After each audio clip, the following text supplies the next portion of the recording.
कुठली गरज आणि ते असं कोणी हे करणार नाही.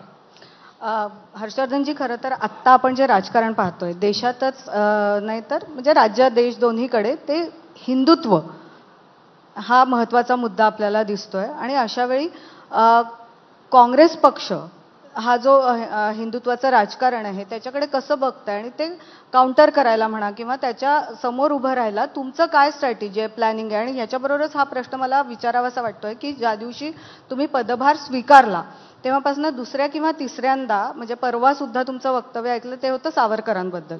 कधी तुम्ही नाव घेतलेलं नाही, मात्र त्याच्याशी संबंधित अंगुली निर्देश होईल अशा पद्धतीचे तुमचे वक्तव्य असतात. तर मला हेही विचारायचं आहे की देशात एक वेगळं वातावरण असताना, आपल्या महाराष्ट्रात एक असा मोठा जनसमुदाय असताना ज्यांच्यासाठी सावरकर दैवत आहे असं असताना अगदी पदभार स्वीकारल्यापासून पहिल्या दिवसापासून त्यांच्यावर टीका करणं ही म्हणजे अपरिहार्यता आहे की हे वैयक्तिक मत आहे? काय आहे म्हणजे हे नक्की?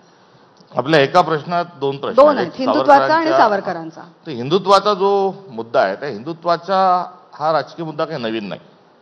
जेव्हा बसवेश्वरांनी जो शैव एक पंथाच्या अनुषंगाने धर्माच्या अनुषंगाने एक वेगळी जेव्हा सुरुवात केली तेव्हा त्यांनी जी प्रचलित जी व्यवस्था होती त्या प्रचलित व्यवस्थेतला स्पृश्य अस्पृश्यता असेल, जातीभेद असेल, पाप पुण्याच्या संदर्भातले संदर्भ असतील, उच्च निश्चितेचे सगळे जे विषय असतील याला कंटाळूनच त्यांनी एक वेगळा धर्म आणि एक वेगळा प्रवाह काढण्याचा निर्णय घेतला. तोच पुढे चक्रधर स्वामींनी देखील तशाच पद्धतीचे हे प्रयत्न केले. वारकरी संप्रदायांनी देखील त्या सगळ्या तथाकथित त्या धर्ममार्तंडांच्या आणि त्या सगळ्यांच्या विरोधात ते एक प्रकारचा एक जो शुद्धीकरणाचा आणि आपली संस्कृती जतन करण्याचा, परंपरा जतन करण्याचाच प्रयत्न होता. आणि वारकरी संप्रदाय हा त्या संघर्षातून एक पुढे आलेला एक विचार आहे. आणि हे आपण आध्यात्मिक जेव्हा बघतो ते खाली गाडगे महाराज आणि तुकडोजी महाराजांपर्यंत तो विषय येतो. महात्मा गांधींनी देखील आध्यात्मिक स्वरूपाच्या या संदर्भातला आपला रिप्लाय ठेवला. त्यामुळे आपला धर्म जो आहे, भारतीय धर्म जो आहे हा संस्कृती आणि परंपरा तिथली काय आहे, तिथली महानता काय आहे, तिथे अद्वैतचा सिद्धांत काय आहे, त्यासोबत सगळ्यांना सोबत घेऊन जे चाललं याची एक मोठी लढाई ही सुरू झालेली आहे. आणि या लढाईच्या सोबत काही प्रसंग आहेत की छत्रपती शिवाजी महाराजांच्या राज्याभिषेकाला विरोध करणारे हे काही मुघल नव्हते, निजाम नव्हते, आदिलशाहीचे लोक नव्हते, इंग्रज नव्हते. तर शिवाजी महाराज राजे होऊ शकत नाही हे देखील सांगणारे काही प्रवाह त्यावेळेस होते. त्यानंतर सावित्रीबाई फुलेंनी काय काम केलं तर सावित्रीबाई फुलेंनी महिला शिकल्या पाहिजे आणि मुलींना शिकण्याकरता पहिली शाळा त्यांनी पुण्यात काढली. त्यांच्यावर शेण फेकण्याचं, दगड फेकण्याचं काम हे काही विदेशातल्या आणि दुसऱ्या धर्माच्या लोकांनी केलं नाही, ते भारतीय लोकांनी केलं. आणि ते करत असताना त्यांचाही तो संघर्ष आहे, शिवाजी महाराजांचाही संघर्ष होता.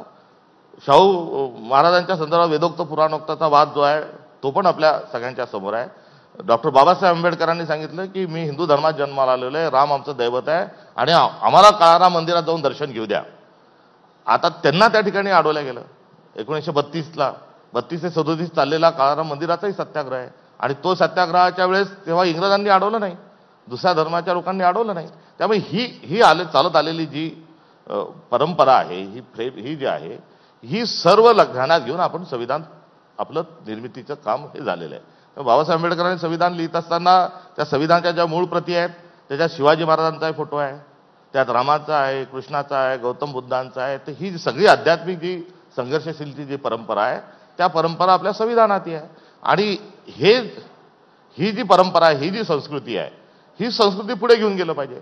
आता जर कोणी सरकारमधले किंवा काही संघटना, काही संस्था जर आता शिवाजी महाराजांच्या राज्याभिषेकाला विरोध करणारा जर संदर्भ घेऊन किंवा सावित्रीबाई फुलेंना छळणारा संदर्भ घेऊन किंवा त्या विचाराच्या अनुषंगाने जर उदात्तीकरण होत असेल तर त्या ठिकाणी आपण शाळेमध्ये भारत माझा देश आहे ही प्रार्थना म्हटलेली आहे आणि त्याच्या सांस्कृतिक परंपरेचा मला अभिमान आहे हे आपण शाळेत असताना म्हटलं. आता त्या अभिमानाच्या अनुषंगानं बोलणं, प्रोटेस्ट करणं आणि ही सगळ्या परंपरेचा पाईक होणं हे कर्तव्य आहे. त्यामुळे तो हिंदू म्हणजे हा काही मुठभर लोकांची मालकीचा हा काही विषय नाही. हिंदुत्व नाही, पण त्याच्यात